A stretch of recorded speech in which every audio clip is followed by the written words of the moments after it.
weeks, it's 8 o'clock parade. And as you see, the lights on the parade, we're pushing it. It's typically a 5 o'clock parade. We're kind of nudging it back so we can see and enjoy those beautiful lights even more as it gets darker. So those are the times. November 18th through January 6th. Okay, that was my next question.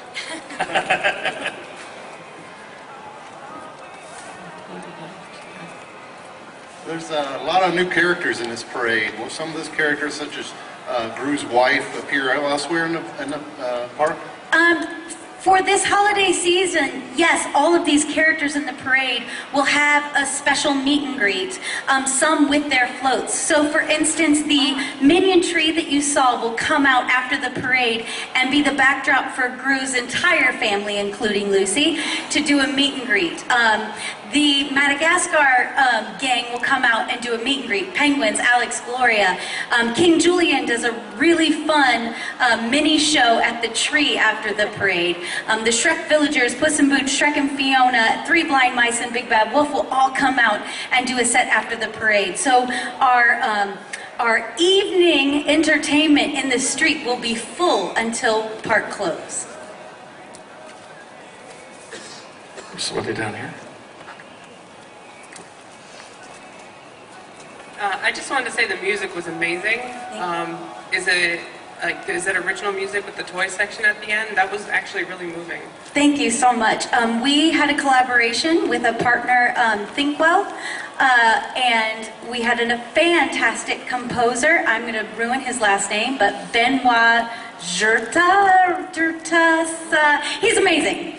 He's absolutely amazing, and I'm going to kill his last name.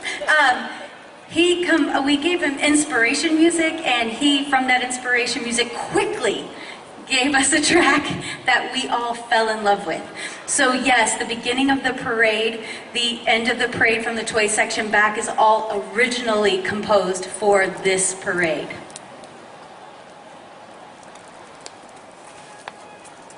Hi.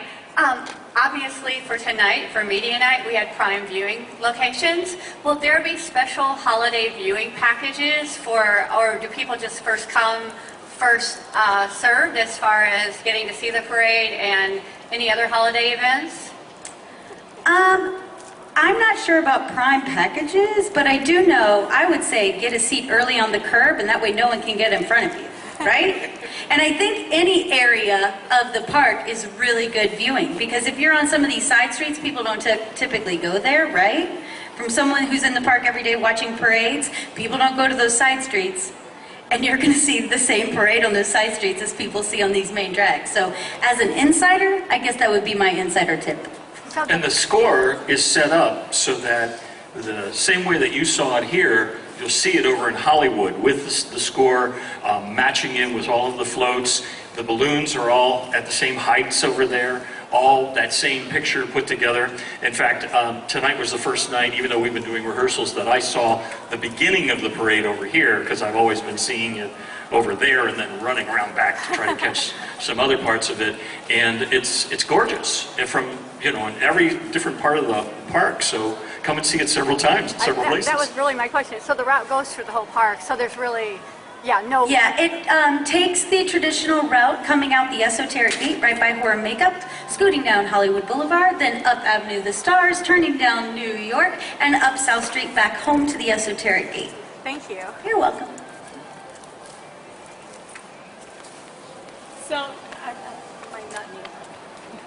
So you were talking about the balloons being at the same height all throughout the parade. How difficult is it it looks like it's a huge teamwork all throughout, and everything throughout this parade has been like a huge teamwork, from preparing all this from 2 years back to now. How long is the process for all these people to be able to coordinate and be able to maintain those floats throughout the entire parade?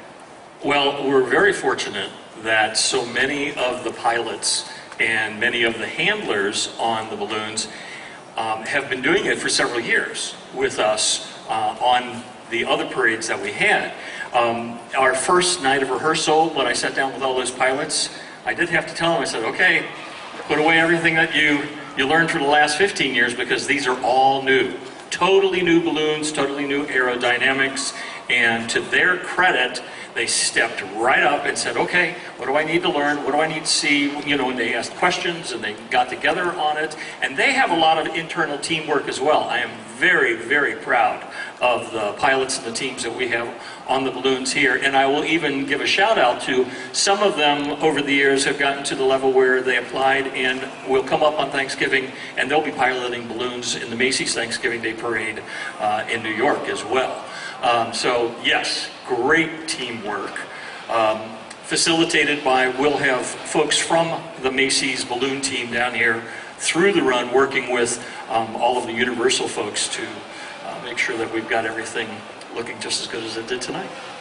And the collaboration piece, taking a few years, is you saw we got to collaborate with Thinkwell to create the music, and we got to collaborate with Illumination to create the Minion section, and we got to collaborate with DreamWorks from Madagascar, and we got to collaborate with Macy's on these gorgeous balloons.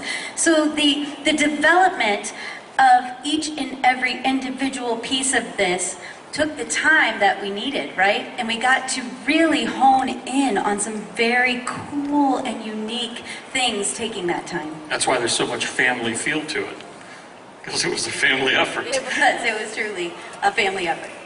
We have time for about one or two more questions.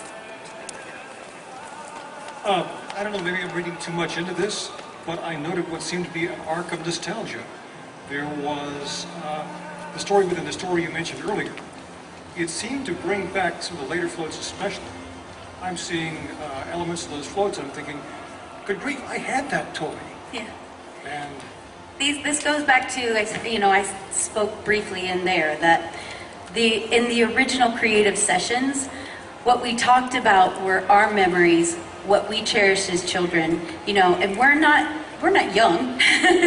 So what you're seeing in theirs is what we thought traditional Christmas was. Some of every single person in the creative team's memories is of a child of Christmas. You see that in this parade, definitely. So. You mentioned rehearsals. When did you actually begin rehearsals with it? And a follow-up question, how big a cast? It seemed bigger than ever on this one. It truly is. We have over 100 performers in a parade, and we cast 2 parades. So we have double cast so that we can have a full parade every day. We started a workshop cast back in July. The cast then rehearsed in August. Because Halloween Horror Nights is so huge, we use a lot of people for all the different things. Our floats rehearsed on the off nights of Halloween through the park, so that was amazing to hear Christmas music while you're driving by the Purge, right? So it was definitely a coordinated effort to work out schedules with our production team to make sure that we were able to rehearse everything we could to open, you know, just a few weeks after we, you know, close one of the biggest productions we put on, which is Halloween Horror Nights. To reintroduce the amazing members of the Universal Orlando Entertainment team as well as our Macy's team who helped bring this incredible parade to life. So we have Lora Sauls, who is our Senior Show Director for Creative Development here with us today, as well as our Vice President of Parade Studio at Macy's, John Piper. And before we begin, I'd just like to turn it over to them to say a few words. Good morning, everyone. Happy holidays. We are so excited that all of you got to see the parade last night. We have been working on this parade for several years, as we've stated before, and seeing your faces and your reactions to the parade were just exactly what we needed to feel, right? So today, we just want to talk you through some of the amazing balloons here. We have Bob from the Minions, we have the incredible Gru family, we have our beautiful Macy star, one of my favorite balloons in the parade, the Dronkies. They are amazing. And Shrek and Fiona and their little baby Felicia, she does have a name. The 3 blind mice are all here, some of our Santa elves and stilt walkers. We're so excited to get to talk to you today and share more stories about how we developed the parade. Good morning. First, you all arrived exactly the right moment when we were lowering the balloon down, and I'll explain that to you for a second. These balloons come from Macy's up in the north. and they're not quite used to your wonderful Florida sun and the rising temperature. And inside of them is thousands of cubic feet of helium. When the sun hits the balloon, it warms it up and the helium expands. And as we tell people, at Macy's, we never blow up balloons. We only inflate them.